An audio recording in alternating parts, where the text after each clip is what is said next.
Welcome, everyone. Thank you for joining me. I just want to throw out my suggestions for Season 10. I really liked how the Season 9 rules went for Adventurers League, and hopefully we can make some even better changes and keep moving forward into Season 10. So here's my suggestions. Let's get started on that. Um, Here is the URL where you can find them. I keep them here and I update them all the time. Here's a summary of what I'm suggesting for proposed changes.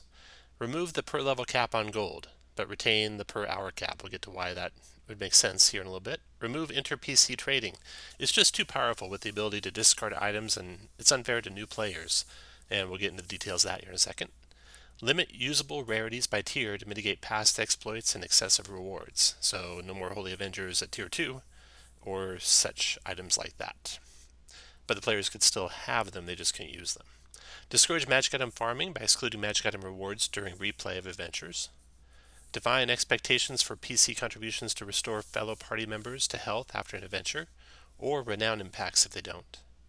Define adventure design criteria that put AL, CCC, and AO adventures all on a level playing field so that they stand out by the quality of their design and not by any excesses or restrictions to their rewards. If I could spell rewards. Or awards. Define Season 9 to Season 10 conversion consistent with these changes. And this all includes a slightly revised way to reward seasonality. So advancement. Biggest thing about Season 9 that I really enjoyed, that's the advancement. I think it's great. It gives the players great control over their advancement. There's many tools to keep a party together, so I really like that. A lot of these ideas that I have here are both AL and Oracle of War. I think they both did a great job. Oracle War even added some stuff that I think is really cool that hopefully we can put into regular Adventure League games too. And that kind of happens under the treasure for Oracle of War games. So capping a PC's gold award for an adventure or hardcover chapter per the following table. So this is basically the current guidance that's there. These should be based on the projected hours for the adventure rather than the actual hours, because players who are good and fast and succeed shouldn't be penalized because they were faster for the same content. All the rewards for the same content should be the same. If a party finishes an adventure, okay, so here's where the Oracle of War stuff comes in. It has a pretty neat little mechanic for splitting up treasure when the party finishes an adventure. Basically, there's some items that everyone gets, and then there's a choice of items in addition. And if a person were to forego, a character were to forego any items, there's usually more gold they can take. So this kind of mimics that and makes it so it works in Adventure League's adventures going forward and all past Adventure League adventures.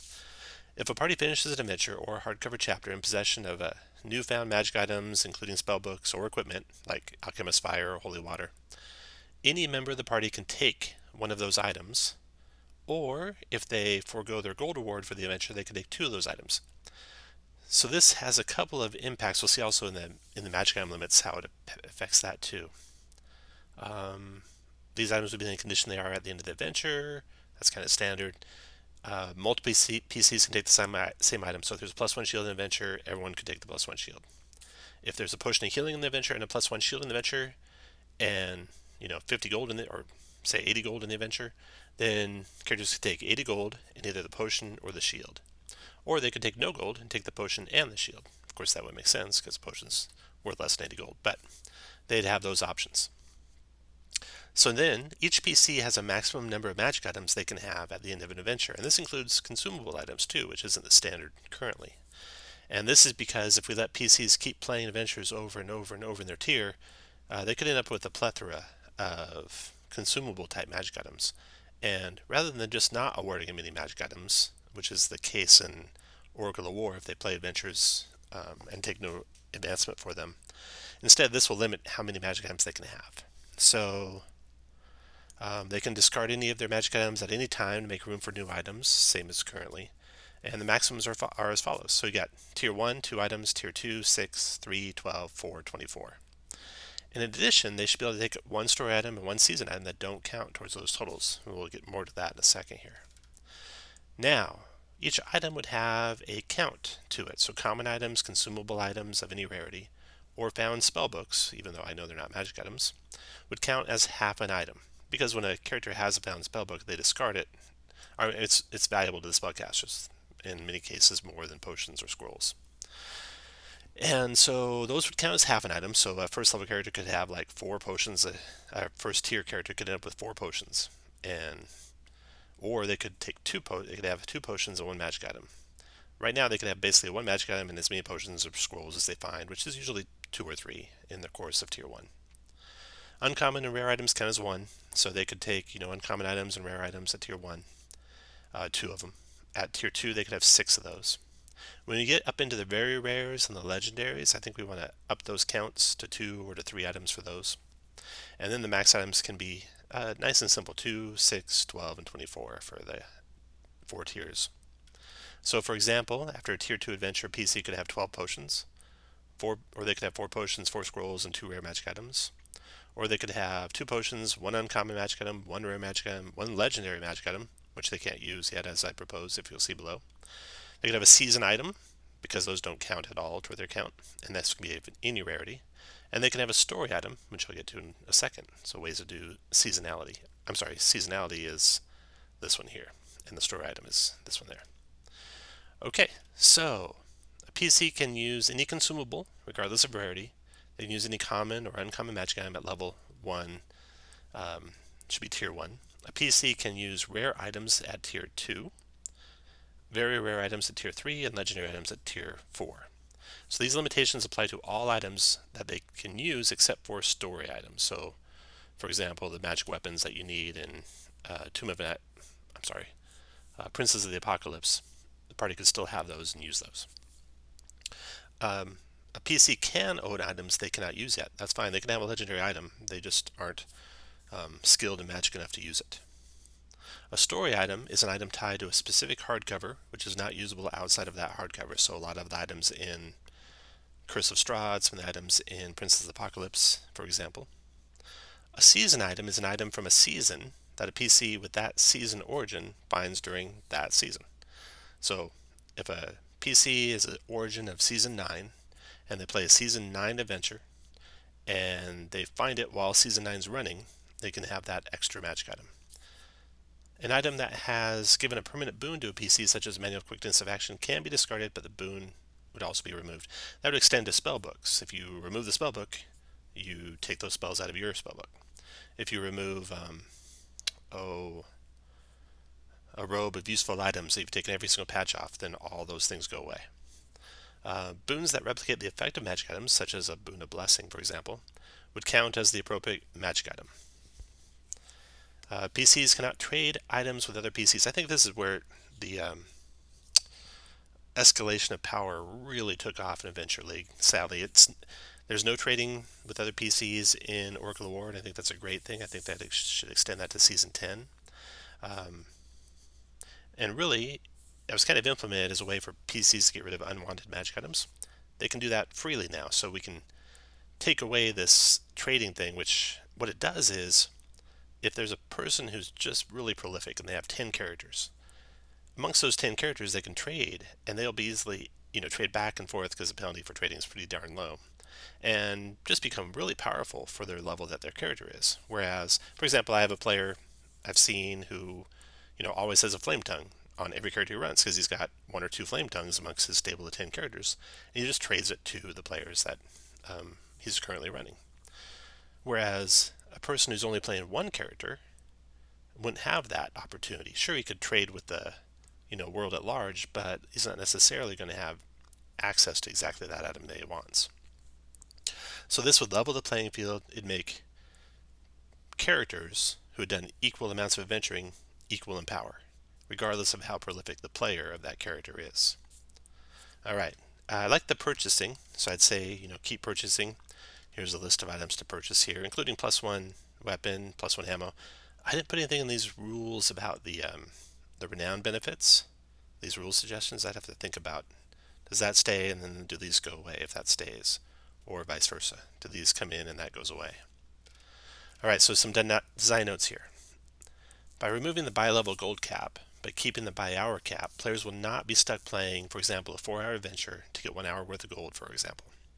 The gold per hour is not large, so it's no big deal if PCs keep playing and playing at a set level. I think that's fine.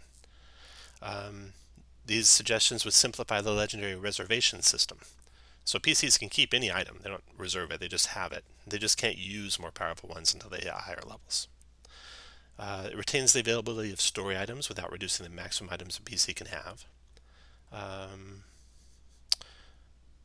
It'll be easy to maintain a maximum expected power level for PCs regardless of the specific adventures they've played. So the exact numbers on the tables can be adjusted to the power level desired for the campaign.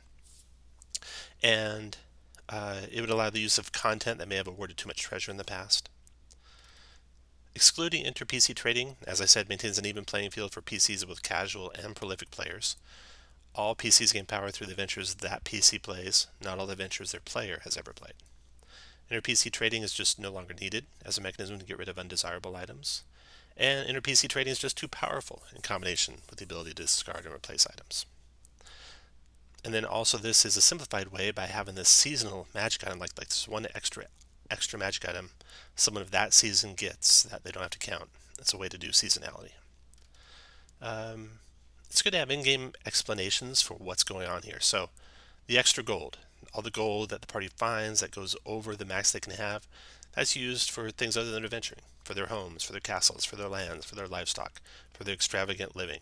It's taxed, or it's stolen, or it's lost, or it's gambled away, invested poorly, given to the poor, used to help friends, family organizations, fellow PCs, etc. So there's plenty of reasons why it goes away.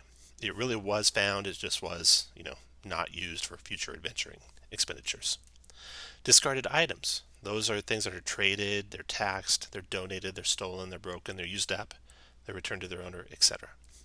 High rarity magic items not usable because the item has not revealed its powers yet, or the PC is incapable of harnessing the magic to use the item, or the item is overpowering and debilitating to the PC, etc. Consumables, they just have a limited supply, they go bad over time.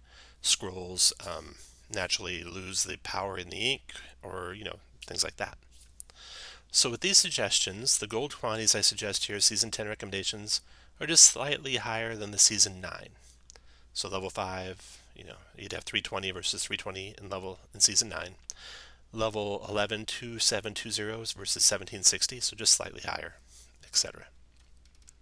Magic item quantities. So the Season 9 recommendations, say you're level 16. You could have 1 uncommon, 2 rare, 3 very rare, plus 6 consumables. An estimate of Season 9 is 1 uncommon, 2 rare, 3 very rare, and however many consumables you got out of the treasure rewards that you randomly determine who got them. And then I have also Season 8 and Season 1 through 7 comparisons here to kind of, for those who are making the final decision to decide what level of power they want. Replay. So I'm not a big fan of replay as a player or as a DM, but it is a necessary evil. So a player can play an adventure they have previously DM'd and or played, but if they do, they cannot take any of the items except for gold from the adventure.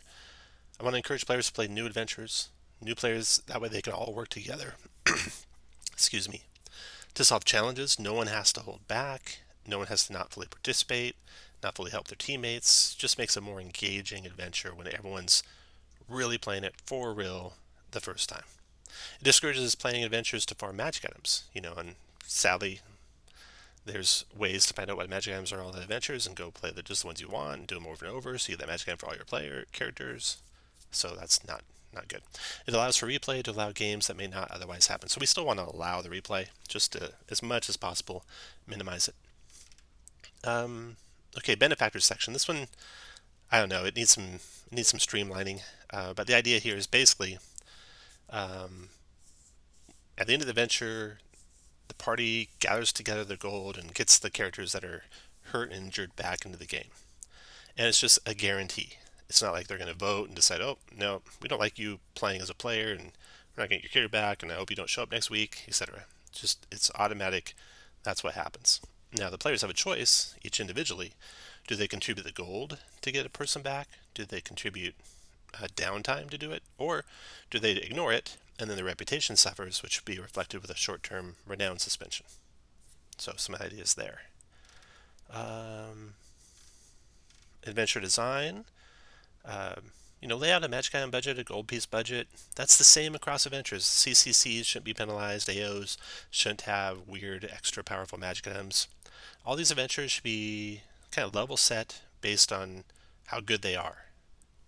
I don't want anyone, oh god, I want to play this. I don't want to play this CCC because I know the adventures aren't going to be good in there. That kind of hurts. The groups are making extraordinary efforts to come out with some really cool CCCs. So, level playing field across all adventure designs. The one exception or two exceptions might be epics and the open. And hardcovers. Get Magic Items back into those hardcovers. Put them in the ALCC to match normal Halo adventures. You know, look for some volunteers. It shouldn't be too hard. Some volunteers put that together and get that out there for us. And DMs. Okay, so the DM, this is kind of the same as it roughly is now. The DM who ran an adventure can choose one of their own PCs to receive rewards from the adventure as if their PC had played it. So they'll benefit from seasonality if it's, in season. If different PCs receive different reward amounts for the adventure, the DM chooses one of them to match.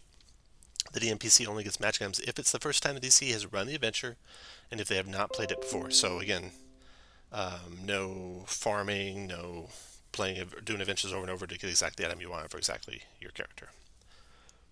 And that's it. So I really like Season 9. I think it's great. I really like Oracle of War.